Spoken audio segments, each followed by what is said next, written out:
Bonjour à tous, donc aujourd'hui on se retrouve pour une vidéo produit fini. Alors ça fait un bon mois maintenant que je vous en ai pas fait, donc j'ai accumulé plusieurs petites choses que j'ai finies. Alors on commence tout de suite, le shampoing démêlage brillance tenue sans silicone 3 en 1 de chez Yves Rocher. Donc je vous en avais déjà parlé dans les produits finis, donc je vous en montre qu'une bouteille, mais de toute façon on en finit beaucoup plus d'une bouteille par mois à la maison, puisque c'est en moyenne une bouteille par semaine de shampoing. Toujours satisfaite hein, de cette gamme de shampoing Yves Rocher. On en a, j'en ai en réserve et les filles les aiment bien. Elles aiment bien l'effet sur leurs cheveux, ça les alourdit pas. Donc un bon produit qu'on rachète sans problème. J'ai fini mon pulpe de nectar et de Nance, le sérum tenseur lissant. Malheureuse. Donc je vous avais fait une revue sur le blog, donc je vous mettrai le lien sous la vidéo. Pour l'instant je ne l'ai pas encore racheté parce que j'ai d'autres produits à finir, mais c'est sûr que je le rachèterai. C'est un très très bon produit que j'aime vraiment énormément. J'ai fini aussi le soin gommant visage Melvita. Donc en fait c'était une petite miniature que j'avais eue, une miniature de 30 millilitres. Donc c'est un très bon soin. Melvita c'est une marque qui est bio. C'est un soin visage gommant. Les grains sont assez doux. J'ai bien aimé l'utiliser. Ça n'a pas agressé ma peau. Un bon produit. Honnêtement, j'hésiterai pas à le racheter. L'odeur n'est pas dérangeante plus que ça. Donc voilà, j'aime bien.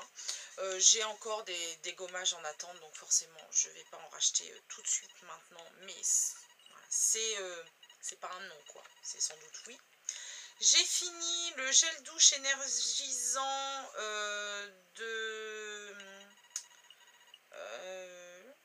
du couvent des Minimes que ma meilleure amie m'avait offert.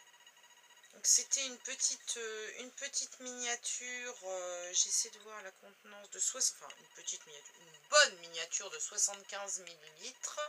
Donc oui, il a vécu le flacon, hein, il est tout. C'est agréable, c'est sympa. Je sais pas si je l'achèterai en grand format. Ça a une odeur en fait, bon il est énergisant, hein, donc ça a une odeur de citron bien péchu. Franchement pas désagréable. Maintenant, est-ce que c'est un indispensable? Est-ce que j'ai besoin de le racheter là tout de suite? Non, mais à l'occasion, oui, pourquoi pas. J'ai bien aimé, c'est vrai qu'il est revigorant et le matin quand on prend la douche c'est agréable. J'ai enfin fini. Oh là, on sent le truc méchant qui va venir là quand je dis enfin. Le gel douche Fée des Neiges de chez Lush. Oui, du Lush. Donc j'avais eu il y a à peu près une éternité à quelques jours près. Alors c'était au solde d'hiver début 2013. Voilà. Donc je l'ai fini. Il sent le bubblegum à plein nez. Pourquoi je dis enfin? Parce que j'ai eu l'impression que je finirais jamais. J'aime bien l'odeur, mais pas plus que ça. C'est limite écœurant, ça sent le bubblegum Malabar chimique. Et puis alors, toujours cette même pointe de déception en ce qui me concerne pour les produits Lush, c'est-à-dire que ça sent mais limite étouffant sous la douche. Et une fois qu'on sort, ça sent plus rien. Ou alors à peine. Et moi j'aime bien à la limite quitte à payer un truc aussi petit, un bras et une jambe, comme tous les produits Lush, j'aimerais bien quand même que ça dure sur la peau, puisque je connais certains produits qui coûtent 3 fois rien qui le font, comme par exemple mon gel douche Aven, hein, dont je vous ai fait une revue, qui coûte quand même moins de 4 € et dont le parfum reste plusieurs heures. Ce truc là, il est à plus de 10 € et le parfum au bout d'un quart d'heure il n'y en a plus. Bon, de toute façon, je ne suis pas une Lush addict, on en a parlé et reparlé, donc voilà. Bref, passons à autre chose. J'ai fini aussi la douche macaron cerise griotte du Club des créateurs de beauté, donc fait avec Christophe Felder qui est un pâtissier. J'aime beaucoup cette gamme de gel douche. J'adore l'odeur.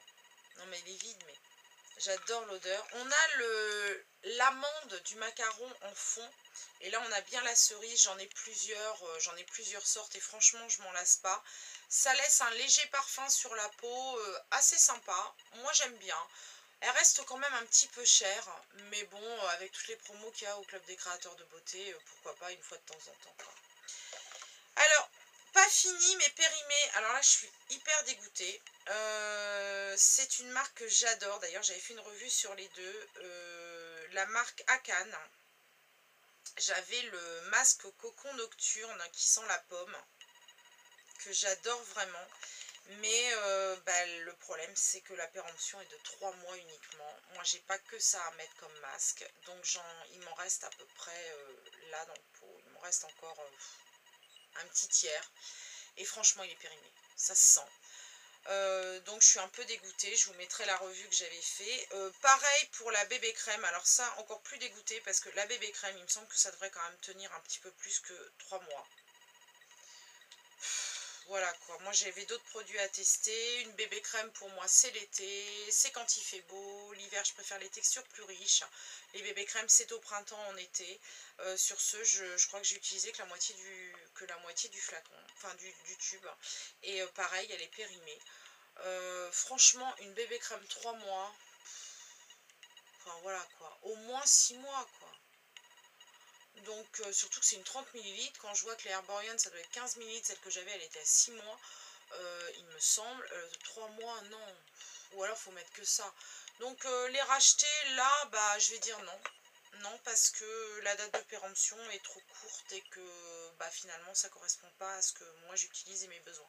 Je suis en train de voir que la nuit tombe et qu'avec la lumière, je prends des fois des couleurs fantomatiques assez space dans le retour caméra. Je ne sais pas ce que ça va donner, mais ne vous inquiétez pas, je n'ai pas changé pour devenir spectral.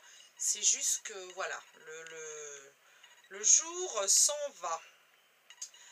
J'ai fini aussi mon démaquillant yeux biphasé de chez Daniel Jouvence que j'adore et donc racheté, bah oui déjà fait, hein, j'ai un stock, hein, c'est vraiment un démaquillant qui ne me quitte pas. Je l'aime beaucoup, pourquoi? Parce que il enlève bien mon maquillage waterproof, il est à l'eau physiomarine. Donc il est vraiment très doux pour mes yeux, il ne m'irrite pas du tout. Donc vraiment, je l'utilise depuis des mois et des mois et des mois et je le rachète très régulièrement parce que je l'aime beaucoup. Mon Dieu, je suis orange. Je ne sais pas où on va. N'ayez pas peur, ne réglez pas l'écran de votre ordinateur. C'est normal, maintenant je suis blanche. Tout va bien. Heureusement, on arrive au dernier produit avant que je devienne bleue ou verte.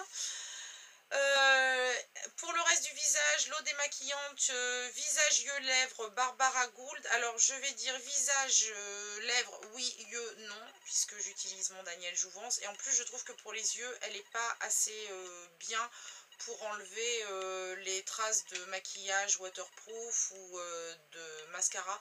Moi quand j'utilise qu'elle, ce qui m'est arrivé quand j'étais fatiguée, pas envie de perdre de produits, le matin je ressemble à Pandy Panda, hein, donc c'est à dire que j'ai encore du mascara qui a coulé tout autour de l'œil. Donc autrement pour le visage elle est très très bien, c'est une formule haute tolérance qui ne pique pas, elle est sans alcool. C'est un grand format puisque c'est un 300 ml. Moi je l'ai trouvé lors d'une semaine de la beauté dans mon Leclerc. J'en ai pris un stock. S'ils refont la semaine de la beauté et qu'elle est de nouveau en vente, j'en referai un stock puisque je viens d'entamer ma dernière bouteille. Honnêtement, elle coûte pratiquement rien et elle est vraiment géniale. Elle fait bien son taf, elle ne m'irrite pas, donc ça me va. Voilà pour ce qui est de mes produits finis dernièrement. Donc ils vont tous aller rejoindre la poubelle et la boîte va se retrouver à nouveau vide, prête à accueillir les prochains cadavres. Donc j'espère que cette vidéo ça aura été au niveau luminosité. Je suis désolée mais alors moi je sais pas du tout bidouiller les luminosités, les grains, les machins en vidéo. Alors là c'est moi je sais juste à la limite couper et assembler les trucs, donc m'en demandez pas trop. J'espère que c'est quand même regardable. Pour le son je peux rien faire, je peux pas faire grand chose, je parle le plus fort que je peux parce que ça m'a été dit. Honnêtement, moi quand je regarde mes vidéos sur ordinateur, si je mets le son assez fort, j'entends. Maintenant, j'ai pas les moyens de me payer un nouveau caméscope ou un appareil photo qui coûte une fortune. Donc peut-être, on ne sait jamais, hein, un jour. Mais là, mon caméscope, il a pas un an. Je suis désolée si le son est pas génial, mais je peux vraiment pas faire mieux. Donc voilà, faudra faire avec en attendant. C'était le petit aparté. Je vous dis à très bientôt. N'hésitez pas à me laisser vos commentaires ici, sur le blog ou sur les réseaux sociaux. Et puis, à une prochaine vidéo.